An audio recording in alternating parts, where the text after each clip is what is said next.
Assalamualaikum warahmatullahi wabarakatuh.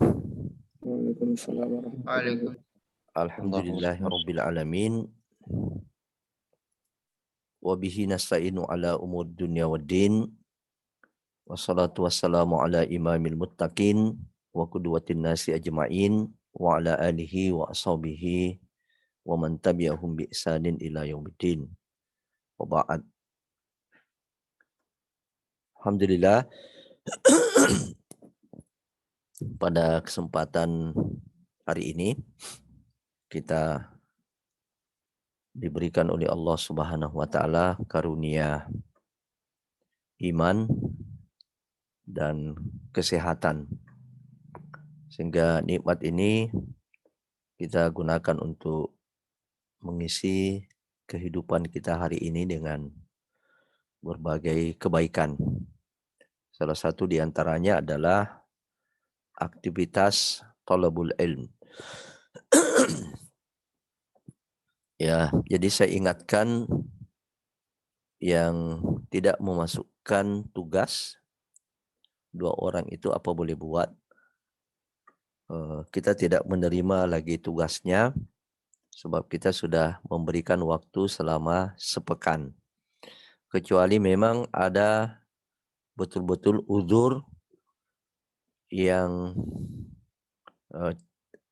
halangan yang tidak tidak dibuat, halangan yang tidak disengaja, dan halangan yang tidak mampu ia elakkan. Itulah yang disebut dengan uzur syar'i. Tapi kalau halangan itu sesuatu yang dibuat, sesuatu yang sebenarnya bisa diantisipasi, dan sesuatu yang sifatnya disengaja, kelalaian, itu bukan uzur syar'i. Ya, itu bukan uzur syar'i namanya. Maka kita tidak menerima kalau bukan uzur syar'i. Dan tugas-tugas ini penting. Tugas-tugas ini penting. Nilainya minimal 5. Kalau saya memberikan nanti 3 tugas selama kita semester ini, maka itu artinya setiap tugas itu memiliki poin 5. Nah, berarti kalau satu tugas kita tidak kirim, sudah hilang poin kita 5. Demikian juga kehadiran. Kalau kita hadir 100%, kita sudah mendapatkan nilai 10. Kita mendapatkan nilai 10. Jadi dari tugas saja kalau kita masukkan semua 15 ditambah dengan 10 kehadiran, maka itu sudah 25. Nah, sisa yang lainnya nilai mid test 25, kemudian nilai final test 50. Ya, tapi kalau keduanya ini kita bisa jaga, kita sudah mengantongi nilai 25. Baik. Judul kuliah kita pada hari ini adalah hubungan negara dan warga negara.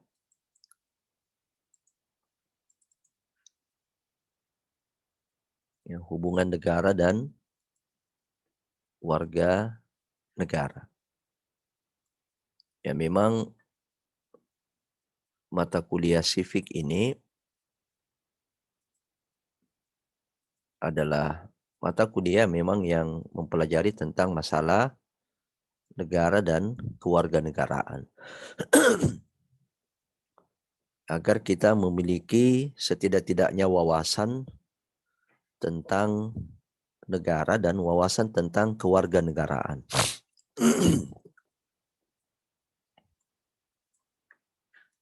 Dan inilah semuanya inti daripada pelajaran civic. Inti pelajaran civic itu adalah negara dan warga negara. Ya. Kita mengambil contoh misalnya negara Indonesia. Menurut konstitusi itu artinya perundang-undangan tertinggi di satu negara. Kalau kita di Indonesia ini adalah Undang-Undang Dasar 45. Itulah konstitusi kita. Ya, kalau dasar negaranya Pancasila, tapi konstitusi itu adalah Undang-Undang Dasar 45. Jadi Undang-Undang Dasar 45 itu berisi tentang undang-undang tentang kenegaraan, bagaimana mengelola negara, bagaimana strukturnya negara, bagaimana cara mengangkat pemimpin, apa kewajibannya pemimpin, apa kewajibannya negara, warga negara, itu semua dituangkan di dalam konstitusi. Ya, ini kita akan belajar khusus nanti. Konstitusi bagi sebuah negara itu ibarat anggaran dasar dan anggaran rumah tangga dalam sebuah organisasi. Anggaran dasar adalah anggaran itu bukan uang ya, tapi peraturan yang dimaksud di sini. Makanya kalau MUI itu tidak menggunakan istilah anggaran dasar, tapi PD dan PRT, peraturan. Mereka menggunakan istilah peraturan. Nah, karena sesungguhnya anggaran ini konotasinya ke duit. Ya, konotasinya ke duit, padahal yang dimaksud di sini anggaran dasar itu bukan uang di situ. Ya, tapi peraturan, ya. Jadi kalau MUI itu MUI pusat, MUI anggaran dasar, anggaran rumah tangganya dia beri istilah PD dan PRT, ya. Peraturan dasar dan peraturan rumah tangga. Nah, kalau negara itu istilahnya konstitusi.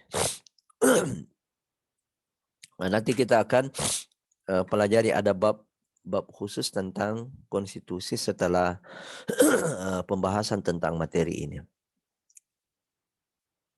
Negara Indonesia, misalnya menurut konstitusi, itu berkewajiban untuk dua hal. Ya. Ini kewajibannya negara ya. Jadi kewajibannya ini mufti baru mau bergabung. Sudah jam 8.40. Ya Allah. Ya. Kita tidak terima ya. Jadi diingat semua itu ikhwah. Kapan kita terlambat? Sebenarnya ada toleransinya. Toleransinya itu pada saat absen. Kapan kita terlambat dan antum tidak memiliki uzur, tidak bisa masuk itu. Ya, tidak bisa masuk. Biar bagaimana jaringan internet antum, Zoom antum baik, itu tidak bisa masuk. Ya, karena kita kunci. Kita tutup pintu. Nah, negara Indonesia sesuai konstitusi, kalau kita bicara negara ini kan pemerintah di sini yang dimaksud. Ya.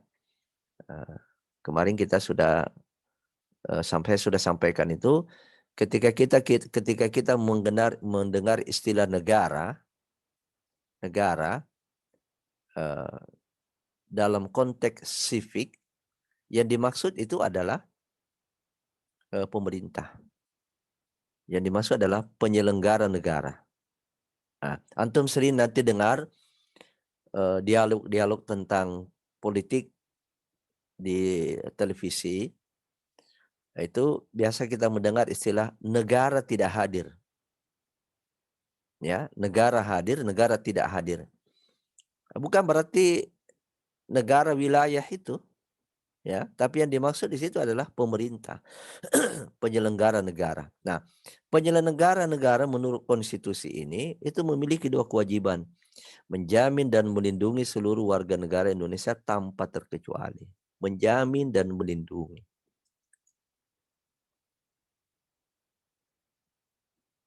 Itu ya. Jadi kalau ada warga negara yang tidak dijamin keadilannya, dilindungi dari kezaliman, ya, dijamin keamanannya, ya, dilindungi keamanannya. Nah, jadi kalau ada warga dari negara ini yang tidak dijamin keamanannya, keadilannya, itu berarti negara di situ tidak hadir. Negara sudah lalai menjalankan kewajibannya. Apa yang dimaksud negara? Pemerintah. Nah, maka ikhwas sekalian, eh, sekarang ini zamannya transparan. Kita bisa menilai. Adakah penjaminan dan perlindungan itu? Ya, itu hak. Jadi kalau saya berbicara kewajiban di sini, kewajiban negara, jadi nanti kan ada istilah di sini ya, kewajiban vs hak. Ya. Nah, kalau kewajiban negara berarti itu hak warga negara. Gitu ya. Kalau dia adalah kewajiban negara berarti itu hak warga negara. Sama juga gini ya. Kewajiban orang tua berarti hak anak. Hak anak berarti kewajiban orang tua. Ya. Ya, hanya memang dalam Islam itu hak tidak selamanya diartikan wajib. Ya. Hakul muslimi 'alal muslimi sittun. Hak seorang muslim atas muslim yang lain ada 6. Hak di situ ya ini tidak berarti VS-nya itu wajib. Tidak berarti apa istilahnya ya? VS-nya itu objeknya. Tidak berarti objeknya itu wajib. Saya memberi apa? Saya memberi apa namanya? Memberi salam. Ya, saya memberi salam. Itu tidak wajib, ya. Tetapi kalau menjawab salam dia wajib. Nah, jadi gitu, tidak semuanya hak dalam Islam itu bermakna wajib. Yang hak kita wajib bagi orang lain. Nah, tapi ini kita bicara di sini istilah Indonesia, bukan istilah hukum. Ya, bukan istilah hukum. Nah, ini semata-mata dalam konteks tanggung jawab. Nah, jadi negara ini bertanggung jawab, berkewajiban menjamin dan melindungi seluruh warga negara tanpa kecuali. Tidak boleh dibeda-bedakan. Dan saya kira begitulah menurut Islam. Ya, Islam itu fungsi daripada negara di dalam Islam adalah khodimul ummah, khodimul riayah.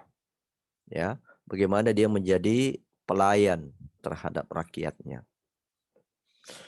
Negara juga berkewajiban untuk menjamin dan melindungi hak-hak warga negara dalam beragama. Nah, ini pasal berapa yang antum baca kalau dalam Undang-Undang Dasar 45 itu? Nah, coba Usama, pasal berapa itu yang menjamin hak-hak beragama? Saya tahu pasal-pasal. Oh iya ya. Nah, ini saya Usama ini melalui SMP-nya ya, SMP SMA antum di ya di Saudi. Jadi kita tidak boleh juga ketinggalan ya dalam hal ini Undang-Undang Dasar Konstitusi nanti ya, karena itu nanti saya akan ada cara bagaimana antum paling tidak ada wawasan dengan Undang-Undang Dasar 45 itu. Dulu waktu kita kuliah kuliah offline, saya biasa bagi-bagikan bukunya. Sebentar ya, saya mau tunjukkan.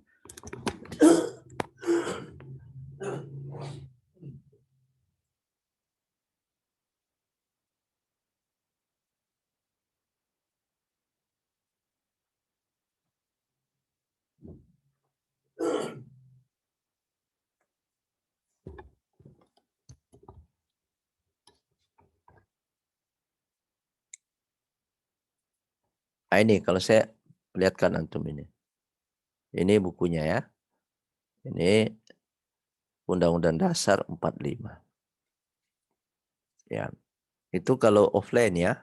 Sekarang juga tidak ada stok bagi saya, tapi sekiranya kita sudah offline, saya akan mengusahakan ya. Ini kita dapat dari anggota dewan ya. Karena diantara program daripada anggota dewan itu adalah sosialisasi 4 pilar. Di antaranya buku-buku ada satu paket memang dibagikan itu. Ini Undang Dasar 45. Nah, kita tidak boleh buta di situ ya. Tidak boleh buta dengan Undang Dasar 45. Nah, kalau ini berkaitan dengan agama, itu pasal 29. Ya. Nah, berkaitan dengan pendidikan pasal 28. Ya. Jadi ini beragama sesuai dengan keyakinannya, termasuk menjalankan agamanya. Jadi tidak usah ragu, yang penting kita mengamalkan sesuatu itu jelas ayatnya, jelas hadisnya, ya, jelas pendapat ulama, ada ulama yang kita bisa jadikan pegangan, tidak usah ragu. Tidak usah ragu, celana cingkrang, jenggot, cadar, itu bagian semua daripada beragama. Ini dilindungi oleh undang-undang. Ada di konstitusi. Bukan undang-undang ini ya, konstitusi, undang-undang tertinggi itu ada. Kewajiban mendapatkan pendidikan. Nah, idealnya sebenarnya di sini yang membiayai pendidikan negara. Mestinya begitu. Tapi kan tidak semua ya, tidak semua mampu. Ada beberapa provinsi atau beberapa kota kabupaten itu memiliki kemampuan menggratiskan pendidikan. Itulah yang ideal, sebab itu kewajiban daripada negara terhadap warga negaranya. Ya. Termasuk kebebasan berorganisasi dan berekspresi. Nah, jadi kita membentuk organisasi itu tidak ada istilah izin ya. Ada istilah izin, yang ada terdaftar ya. Namanya terdaftar, bukan izin. Tidak perlu diizinkan. Ini yang konstitusi ini ya, Undang-Undang Dasar 45 itu sudah mengizinkan orang untuk berorganisasi. Ya. Jadi kalau ada yang sampai membeda-bedakan organisasi, wah itu melawan pemerintah sebenarnya. Melawan pemerintah itu kalau orang itu kan membedakan organisasi, berarti orang melarang berorganisasi ya. Itu melawan pemerintah, melawan konstitusi. Melawan konstitusi. Ya. Nanti coba dilihat ya di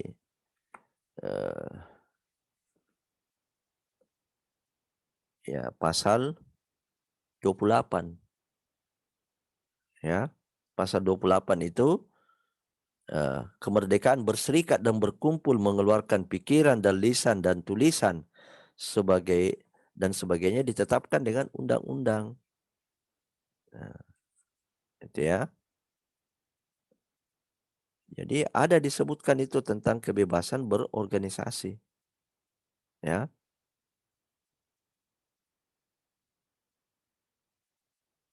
Ya. Oke, jadi ini.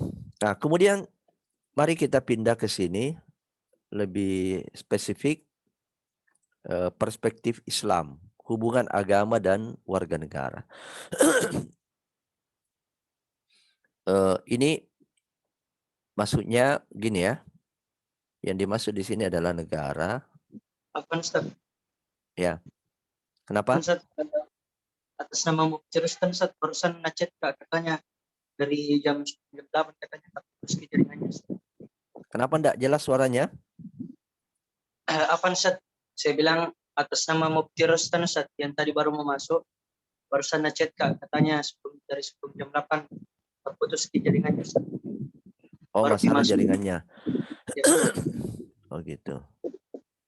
Nanti yang akan datang kalau ada ini ya bagus, enggak apa-apa. Kita terima kalau gitu. Tapi dia belum masuk ini. Coba dicoba lagi masuk. Saya kasih tahu. Saya kasih Ya. tahu.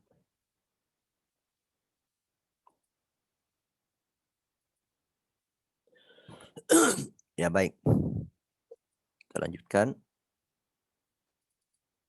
Nah, jadi kita ke ini lagi.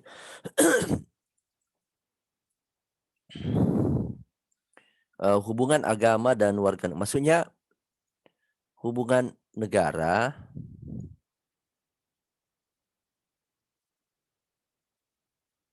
Oke, Mufti.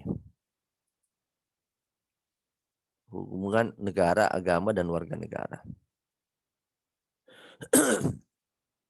Ya, ini memang yang sering menjadi masalah dalam negara ya. Nah, itu memang sering menjadi masalah tentang agama ini di manapun negara. Ya, Mufti, ya sebentar Naam, ya, Ustaz. sebentar ingatkan saya di akhir untuk meralat antum punya kehadiran tadi karena kita tadi sudah jam 8 berapa antum belum masuk. Nanti jam 8.40 baru muncul. Ya. Sebentar ya. Kalau antum tidak ingatkan ya alpa terus itu. Nah, jadi di sini kita akan melihat hubungan negara, agama dan warga negara. Nah, dalam kasus Islam. Misalnya kita bicara di sini agama adalah Islam. Ya, bagaimana sikap negara? Bagaimana sikap negara? Kalau saya bicara negara jangan selalu antum pikirkan wilayahnya ya, pemerintah yang dimaksud di situ, pengelola negara. Ya. Bagaimana sikap atau perlakuan negara terhadap warga negara yang beragama Islam? Ini kita lihat kasusnya ada 3.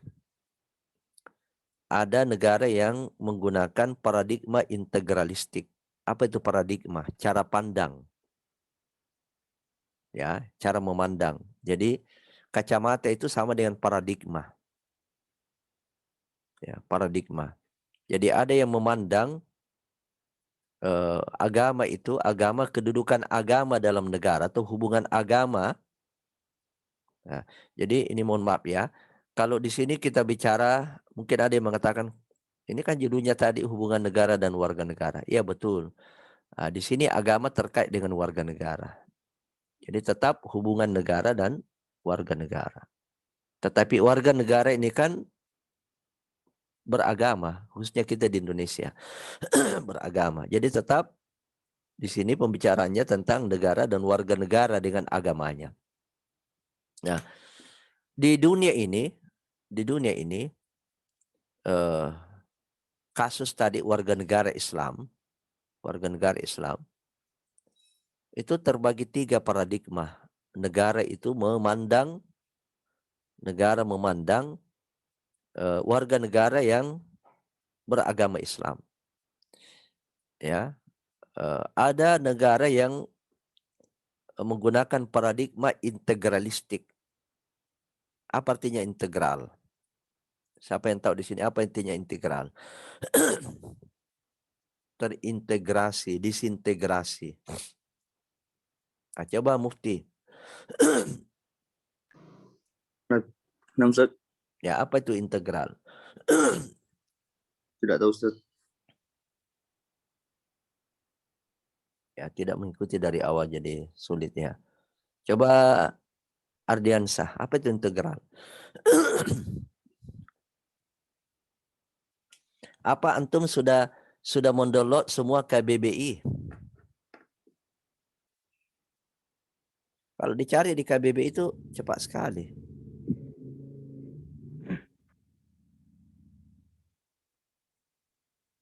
Integral. Belum Ustaz. Apa sih integral? Ini satu kesatuan. Integral itu satu kesatuan. Integral. Ini satu kesatuan. Menyatu. Terintegrasi. Menyatu. Lawannya disintegrasi.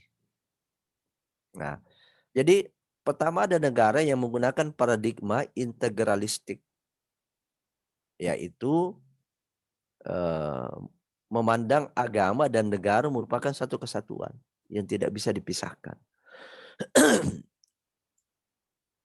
Nah, contoh negara apa di sini? Ya, negara-negara yang mengakui hukum Islam.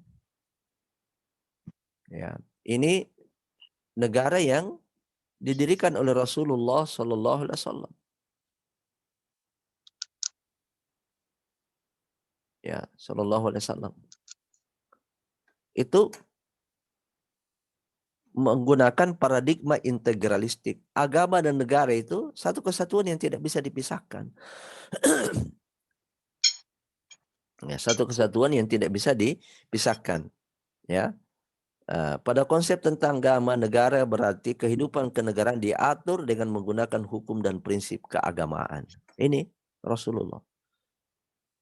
Jadi dia menggunakan paradigma integralistik. Ya, tidak terpisah antara negara dengan agama. Bahkan agama memandu negara itu. Nah, seperti Saudi, Brunei, Turki juga sekarang begitu. Menggunakan hukum-hukum agama, prinsip keagamaan mengatur negara. Sebenarnya Indonesia juga kalau kita melihat Pancasila dan Undang-Undang Dasar 45, semestinya dia di sini. Ya, tapi lagi-lagi kan kembali kepada siapa penyelenggara negara.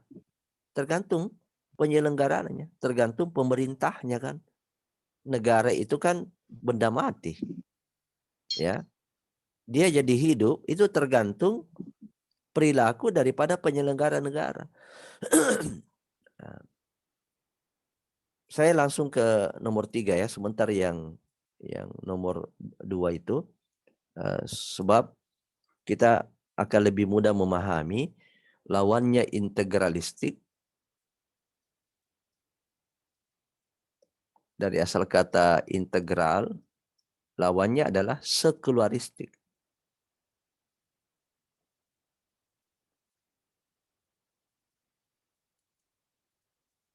Apa itu sekularistik? Dari asal kata sekuler. Ya, tidak integral, memisahkan. Ya, jadi sekuler itu memisahkan agama dan negara. Ya, agama dan negara merupakan dua bentuk yang berbeda dan satu sama lain memiliki garapan masing-masing. Ya, jadi negara itu dianggap itu agama itu wilayahnya pribadi, urusan pribadi. Kalau negara itu urusan publik. Ya, itu urusan publik. Kalau agama itu ya sholatmu, puasamu, mau mengeluarkan zakat, mau bersedekah, mau mengaji, mau berdoa, itu agama. Nah, tapi kalau masalah publik, masalah politik, masalah hukum, itu bukan wilayahnya agama situ, tidak boleh masuk agama. Nah, itu negara sekularistik. Dulu Turki begini. Dulu Turki malah Turki ini memang betul-betul tajam sekali, sekularistik ekstrim. Jadi negara sekuler ekstrim itu Turki dulu. Ya. Kenapa? Karena sampai kepada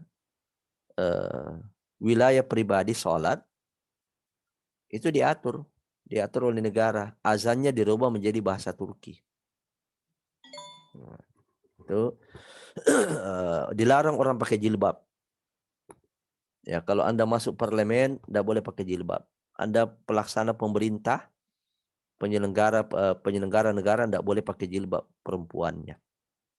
Nah, jadi itu Turki dulu negara sekuler ekstrim. Nah, itu ya. Nah, kemudian yang ketiga, ini kita anggap yang ketiga aja ya. Yang ketiga adalah paradigma simbiotik. Sering dengar simbiotik ini. Simbiotik, simbiosis, mutualisme.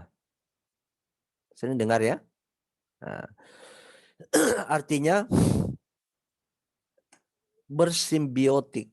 Bersimbiotik saling membutuhkan.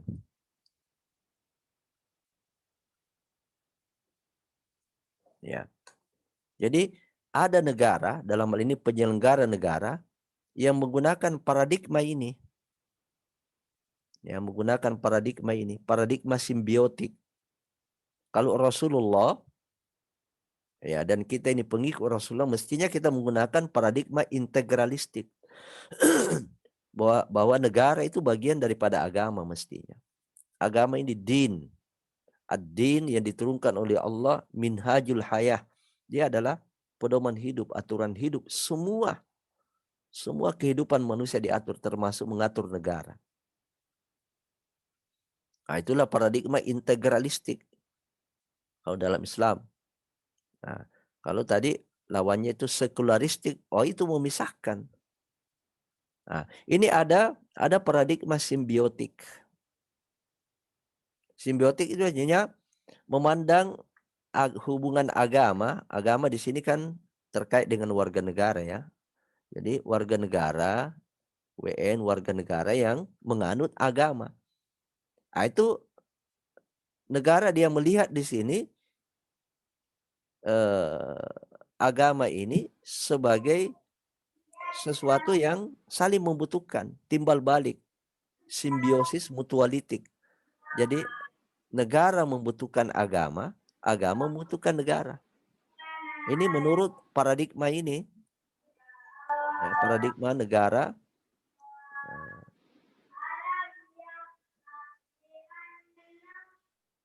Ya, jadi ada yang seperti ini. Bisa dipahami ya? Ya. Jadi dia tidak terintegral tapi saling membutuhkan, misalnya ya haji. Urusan haji. Negara kalau kita di Indonesia ini, negara ini sudah banyak diuntungkan dengan jamaah haji. Apa itu? Tabungannya jamaah haji. Tabungannya jamaah haji. Itu kan tabungannya jamaah haji disimpan di bank, itu diolah. Uangnya itu kan diolah, dijadikan modal. Dijadikan modal untuk usaha. Itu menguntungkan negara. Ya. Agama juga butuh negara. Butuh negara untuk apa? Misalnya bagaimana negara itu menangkap, menghukum orang-orang yang melakukan pelanggaran agama. Nah, ini jadi hampir mirip dengan integralistik.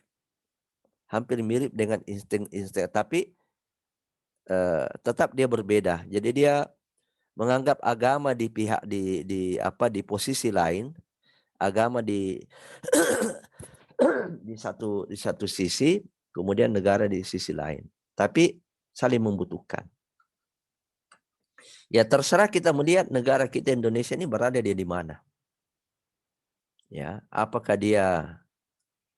negara memandang agama ini, negara kita memandang agama ini dengan paradigma integralistik atau paradigma simbiotik atau paradigma sekularistik. Nah, jadi antum nanti kalau menjawab harus bertanggung jawab ya. Nah, kalau antum nanti menjawab harus bertanggung jawab. Nanti ada saya hadirkan di midtest misalnya negara Indonesia adalah negara jelaskan menurut kamu negara Indonesia sekarang ini dalam konteks hubungan agama dan warga negara menggunakan paradigma apa? Ya, dari 3 paradigma itu menurut antum menggunakan paradigma apa? Jelaskan alasanmu.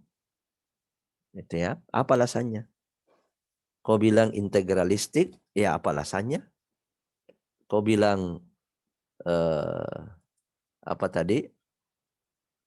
Simbiotik, ya apa alasannya? Atau antum bilang sekularilistik, apa alasannya? Ya. Itu ya. Baik, kita melihat bagaimana ya, jadi studi tentang negara-negara Muslim di dalam memperlakukan paradigma-paradigma ini. Ya, kita mau lihat bagaimana hubungan agama dan negara di negara-negara Muslim. Ya, coba Ardiansa dibaca. Coba kita mulai lihat Arab Saudi. Arab Saudi. Langsung Ustaz. Ya. Kerajaan Arab Saudi menjadikan Al-Quran sebagai undang-undang dasar negara, sementara sistem hukum dasarnya adalah syariat dengan ulama-ulama sebagai hakim-hakim dan penasihat-penasihat hukumnya. Partai politik adalah hal yang dilarang di negeri yang kelahiran Nabi ini, dan pemilu merupakan suatu yang tidak dikenal. Jadi gitu kalau Saudi itu. Jadi memang didirikannya negara Saudi ini itu bertemunya Malik Fahad dengan Abdullah bin Wahab rahimahullahu taala. Bertemunya antara raja dan penguasa yang sama-sama ingin menegakkan agama dalam negara. Nah, sama-sama ingin menjalankan negara dengan petunjuk Islam. Nah, makanya negara Saudi itu didirikan oleh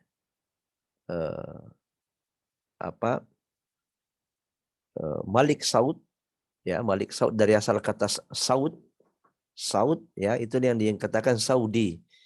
Nah, kemudian ulamanya siapa? Ulamanya itu adalah Abdullah bin Wahab rahimahullah taala yang menulis buku Kitabut Tauhid. Nah, jadi dia masuk di paradigma apa ini di sini? Ardiansa. Integralistik, Ustaz. Hah? Integralistik yang pertama. Ya. Oke, baik. Baik, kita ke Pakistan.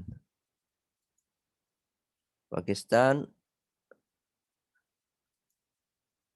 Ya, coba Sukriyanto Adam dibaca.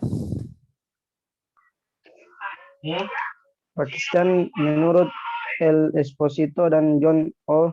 Cole dalam sejarahnya Islam di Pakistan telah dimanfaatkan dalam berbagai cara untuk legitimasi balik pemerintah maupun gerakan oposisi dan merasionalisasikan beragam pilihan dari demokrasi hingga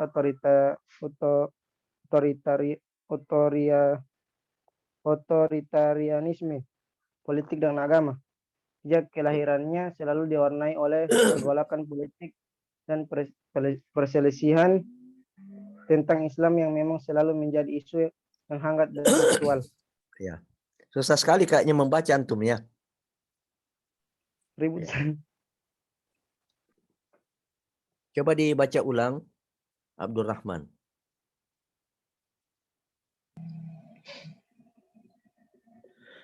Dan menurut John L. Esposito dan John O. Cole, dalam sejarahnya Islam di Pakistan telah dimanfaatkan dalam berbagai cara untuk melegitimasi baik pemerintah maupun gerakan oposisi dan merasionalisasikan beragam pilihan dari demokrasi hingga otoritarianisme politik dan agama. Sejak kelahirannya selalu diwarnai oleh pergolakan politik dan perselisihan tentang Islam yang memang selalu menjadi isu yang hangat dan aktual. Ya. Kira-kira di mana itu? Kalau Pakistan itu di mana? Kalau sekarang ini, siapa tadi? Siapa yang saya minta? Kira-kira dia menggunakan paradigma apa? Oke, nanti dicari sendiri, antum. Kita ke Iran. Coba Muhammad Rafli. Nah, Ustaz, Iran. Pemerintah Iran menggunakan konsep wilayatul faqih atau pemerintahan oleh ahli hukum yang berarti memberikan wewenang tertinggi kepada ulama dalam menjalankan dan mengarahkan pemerintahan negara. Ya. Jadi ini Iran ini negara Syiah, negara yang mewakili ideologi Syiah. Nah, itu memang yang kita sayangkan ya. Beberapa negara di dunia ini tidak berani menyatakan negaranya negara Sunni, negara Ahlus Sunnah, dan membela serta membuat program-program memang untuk menyebarkan Islam Ahlus Sunnah itu. Beda dengan Iran. Kalau Iran ini memang dia gunakan negara untuk misi Syiah. Jadi Iran ini memang bisa dikatakan sebagai negara Syiah. Dia representasi negara yang menjalankan paham Syiah.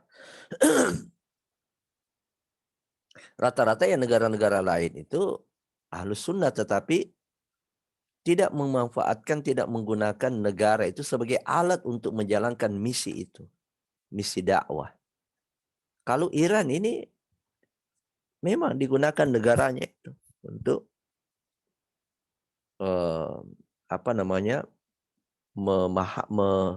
merusak pemikiran orang dengan paham-paham Syiah. Ya, di negara ini ulama yang berkuasa, ulama yang menentukan pemimpin, ya, ulama yang memiliki kekuasaan tertinggi. Sekalipun memang ada pemerintah, ada presiden juga namanya, tapi presiden itu bisa diturunkan oleh ulama. Nah, jadi di sini memang integralistik juga, hanya yang menjadi masalah agama di sini yang dimaksud oleh mereka itu Syiah. Ya, kalau yang kita pahami ya, kalau Syiah Gulat, Syiah versi Iran ini yang kita pahami itu adalah laisa minal Islam. Ya, karena memang sudah berubah rukun Islam, rukun iman sudah berubah. Mencela-cela sahabat. Dia sebenarnya masuk dalam paham integralistik. Ya, integralistik, tetapi sayangnya agama yang mereka pahami di sini adalah Syiah. Nah, kita lihat Malaysia. Malaysia, coba dibaca Usama. Mestinya Usama tadi ini Saudi di. Ya. Ya. Malaysia, hubungan antara agama Islam dan negara dengan watak yang lebih kompromitis, harmonis, secara baik ditunjukkan oleh Malaysia. Islam menjadi agama resmi dengan menjadikan hukum Islam sebagai salah satu hukum positif yang berlaku di Malaysia. Ya, kira-kira ini dia masuk di mana, paradigma apa Usama ini, Malaysia ini?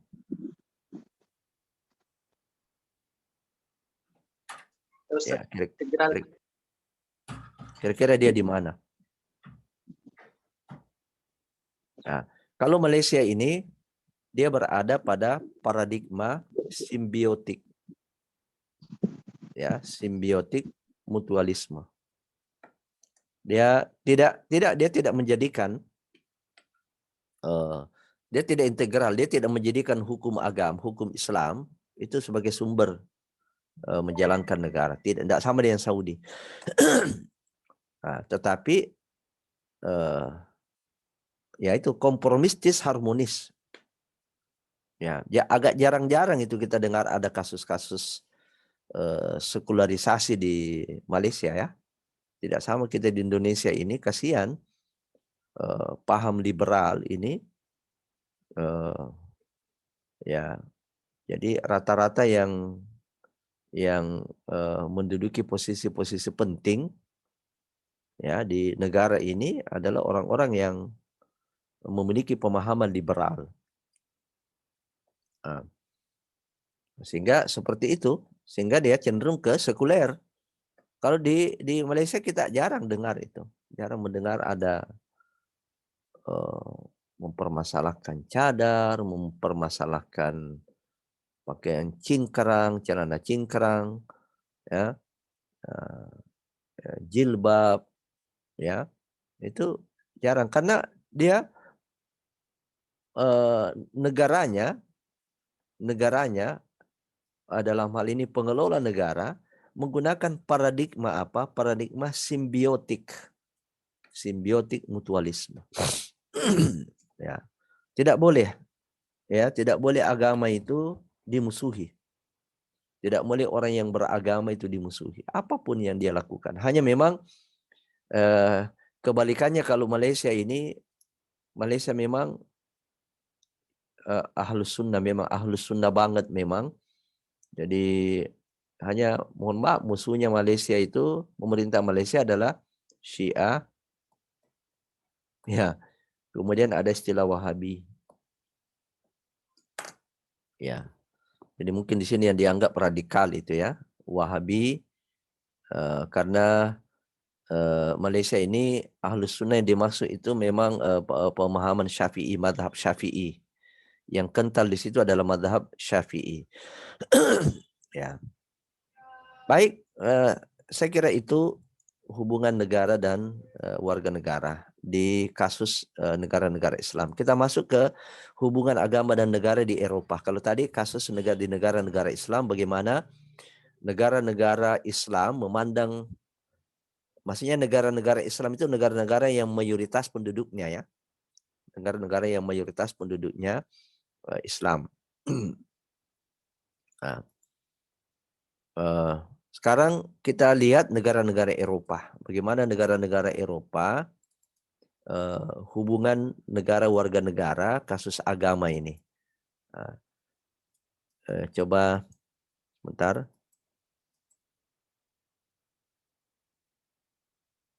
Kita minta lagi Muhammad Furqan yang tidak aktif videonya supaya kita tahu apa dia aktif atau tidak. Hubungan agama dan negara di Eropa dan Amerika. Ya. Hubungan agama dan negara di Eropa dan Amerika. Negara-negara di Eropa menerapkan secara tetap apa yang disebut dengan sekularisasi. Itu antum biar begitu juga susah antum baca. Sekularisasi. Sekularisasi. 6. Yakni pemisahan secara tegas antara pesan agama dan politik. Secara tegas antara peran agama dan politik. Praktek dan kewenangan politik sepenuhnya diserahkan kepada negara, sedangkan agama memiliki kewenangan hanya untuk mengurus gereja dan tidak lebih. Jadi ini umumnya kalau negara-negara Eropa dan negara Amerika. Jadi paradigma sekularistik. Ya. Bukan lagi simbiotik. Ya, kalau tadi Malaysia itu simbiotik mutualisme. Kalau ini negara-negara Eropa itu umumnya sekularistik. Malah kalau pemerintahnya memang ekstrem seperti Donald Trump kemarin, wah itu itu sekularistik ekstrim itu ya. Sekularistik ekstrim ya. Hampir sama dengan Turki dulu.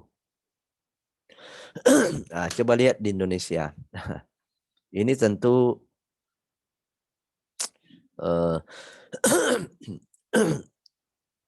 ya, ini juga sifatnya apa ya? Sifatnya relatif juga ya.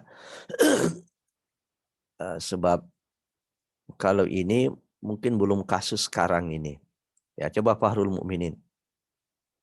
Coba kita lihatlah. Fahrul Mukminin silakan. Iya, Ustaz. Ustaz. Hubungan antara agama dan negara di Indonesia lebih menganut kepada asas keseimbangan yang dinamis, jalan tengah antara sekularisme dan teokrasi. Stop. Apa itu Keseimbangan teokrasi? Teokrasi itu negara agama. Ya. Jadi hampir sama tadi integralistik. Hanya diistilahkan ini teokrasi. Jadi katanya begitu ya. Nah, ini menurut ahli, bukan menurut saya ini. Dia berada di tengah antara sekularisme dan teokrasi, negara agama. Kalau Iran tadi itu negara agama, hanya agama di situ agama Syiah, ya. Terus tadi mana? keseimbangan dinamis adalah tidak ada pemisahan agama, namun masing-masing dapat saling mengisi dengan segala peranannya. Agama tetap memiliki daya kritis terhadap negara dan negara mempunyai kewajiban terhadap agama. Dengan kata lain, pola hubungan agama Indonesia menganut mutualisme simbiotik. Mutualisme simbiotik. Ya, ini seharusnya begitu. Nah, seharusnya seperti itu. Ya sama dengan Malaysia. Nah, itu ya, seharusnya begini nih. Ya, yang terjadi di Indonesia, karena memang harus diakui juga Indonesia ini bukan negara yang berdasarkan syariat Islam. Ya, mungkin beda ketika Piagam Jakarta itu diperlakukan. Tidak, ya, dia mutualisme simbiotik. Ya. Hanya memang coba dijaga audionya ya. Hanya memang tergantung juga penyelenggara negara, siapa yang menjalankan negara. Ya, kalau yang menjalankan negara sekuler ya dia bisa lari ke sekuler. Ya, tetapi kalau konsep dasarnya konsep dasarnya Indonesia ini mestinya begini, mutualisme simbiotik. Coba kita ke yang lain lagi. Faisal Bisri. Faisal Bisri.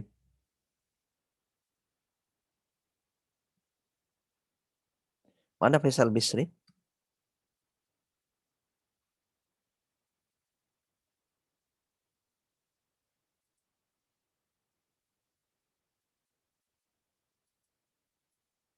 Halo, Faisal Bisri mana?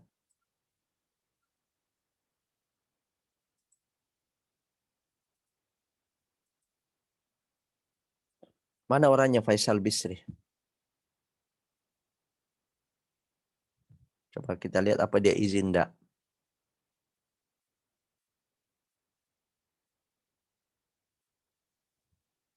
Nah, ini yang begini nih.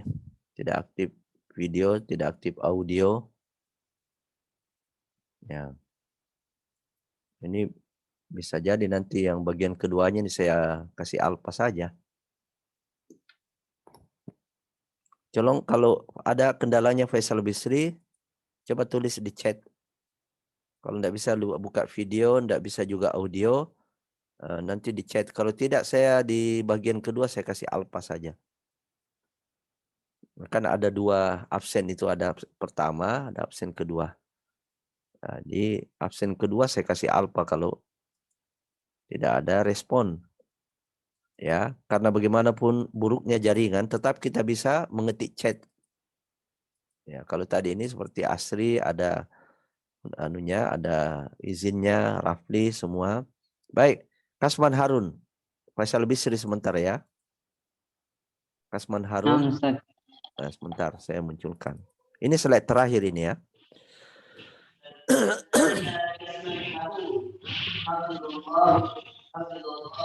Ya. Mana tadi? Gejala ini, Ustaz. Silakan tadi yang saya suruh siapa? Ustaz, Kasman, Ustaz. Ya, silakan Kasman. Gejala disintegrasi bangsa.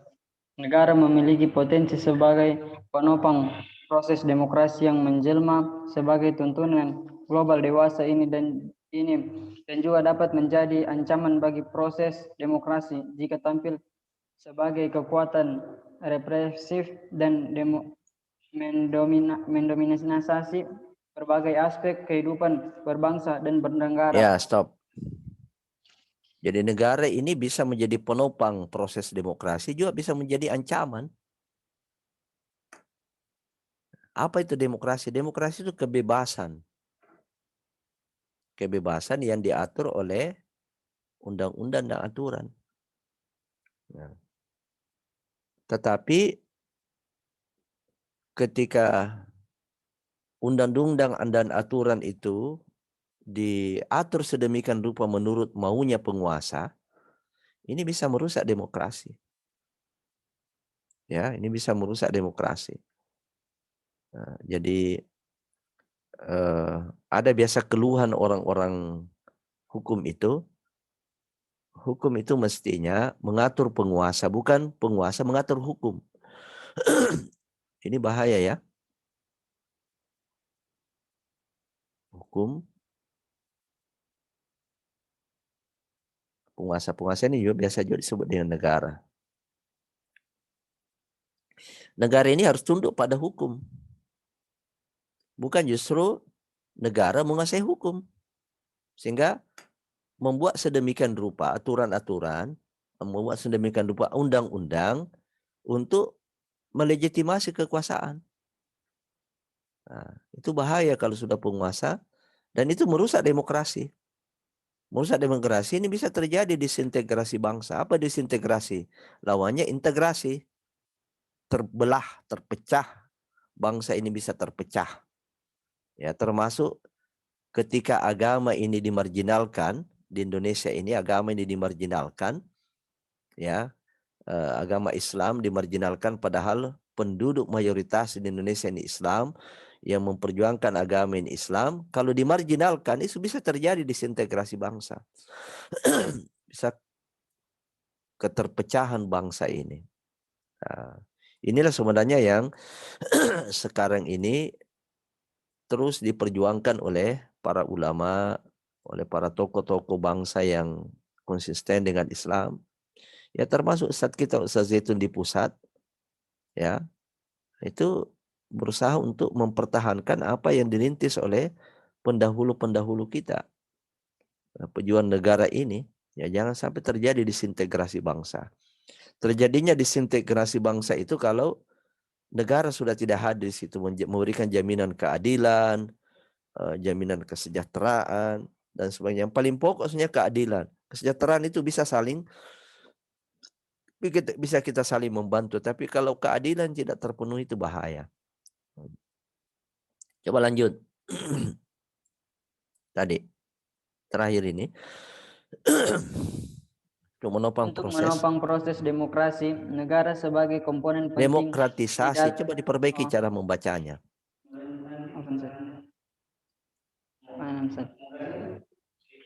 Untuk menopang proses demokratisasi, negara sebagai komponen penting dalam untuk menopang proses demokratisasi, negara sebagai komponen penting di dalamnya harus menyediakan fasilitas demokrasi seperti kebebasan pers,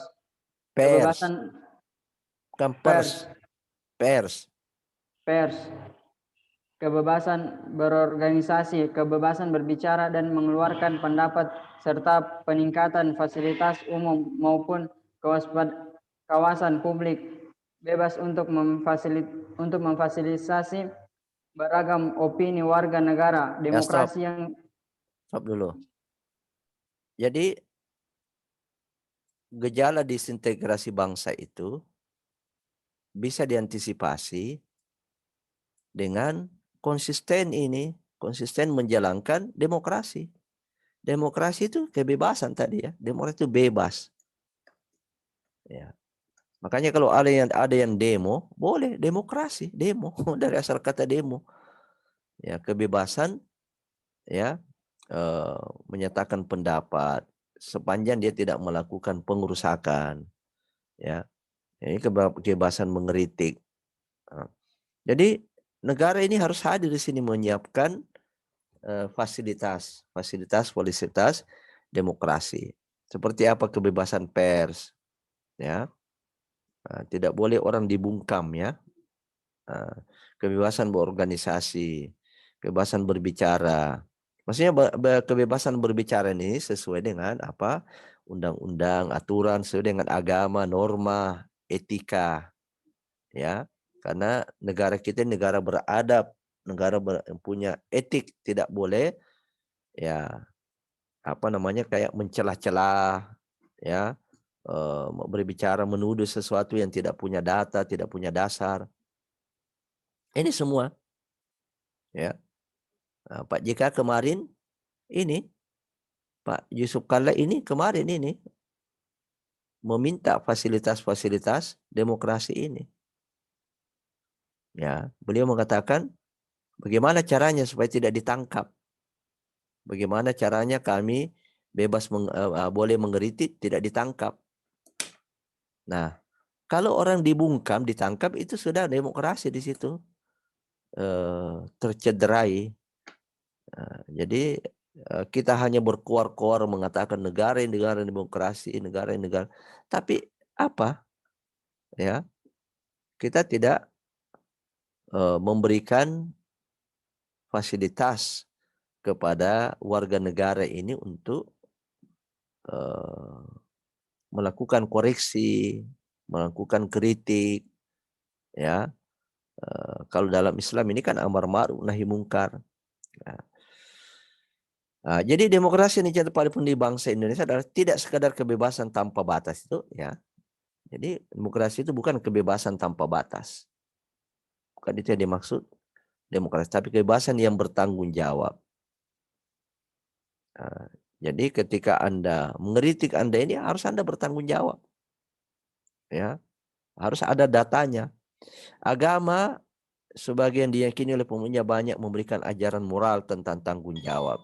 Ya, tanggung jawab ya. Tidak sekedar kita menuduh, mengkritik tanpa ada data, tapi datanya harus jelas ya. Dan agama ini mengajarkan kepada kita ya namanya amar ma'ruf nahi mungkar, nasihat, ad-dinu nasihat. Ya, memperbaiki yang kurang. Ya, memperbaiki yang kurang, menutupi yang ada celah-celah itu ya, menutupi celah-celah. Saya kira itu ya kuliah kita pada hari ini. Kita cukupkan pada bagian akhir. Siapa tadi yang terlambat? Ustaz Mufti. Kenapa tadi Mufti? Kenapa bisa terlambat? Ustaz, tidak masuk tadi jaringanku Ustaz. Terakhir saya tadi offline jam 8 Ustaz. Setelahnya itu tidak masuk jaringanku setengah jam Ustaz. Oh gitu. Makanya Antum berada di tidak ada posisi link yang mana? masuk. Antum domisili antum di mana sekarang? Di Parepare Ustaz. Oh di Parepare ya. Di mana di bagian Parepare itu di bagian mananya? Sebelumnya Umpar Ustaz. Oh gitu ya. Yang daerah rendah antum ya. 6 Ustaz. Mana Mufti? Oke. Tadi Faisal Bisri mana itu Faisal Bisri? Tidak muncul sampai sekarang ya.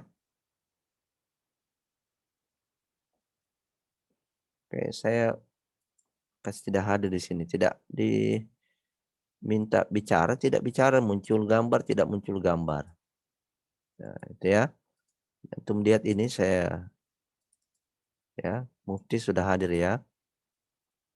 Sudah hadir. Ini Faisal Bisri untuk yang kedua saya kasih alpha. Tidak muncul gambarnya, tidak ini. Orang dikasih yang terlempar ya. Nah, tidak muncul gambar, tidak muncul suara, tidak ada chat. Mana Faisal Bisri? Ini terakhir ya. Kalau sampai sekarang antum tidak munculkan ininya ya saya kasih goib. Ya. Oke, saya kira cukup ya. Cukup, tidak ada ini.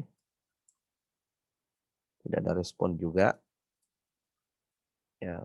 Ini Muhammad Rafli sulit jaringannya ya, terlempar. Baik. Oke ya. Sekira cukup kuliah kita pada hari ini. Kita akhiri. Subhanakallahumma bihamdik asyhadu an la ilaha illa anta astaghfiruka wa atubu ilaik. Sallallahu ala nabiyina Muhammadin wa ala alihi wa sahbihi wasallam. Wassalamualaikum warahmatullahi wabarakatuh. Waalaikumsalam warahmatullahi wabarakatuh. Warahmatullahi wabarakatuh.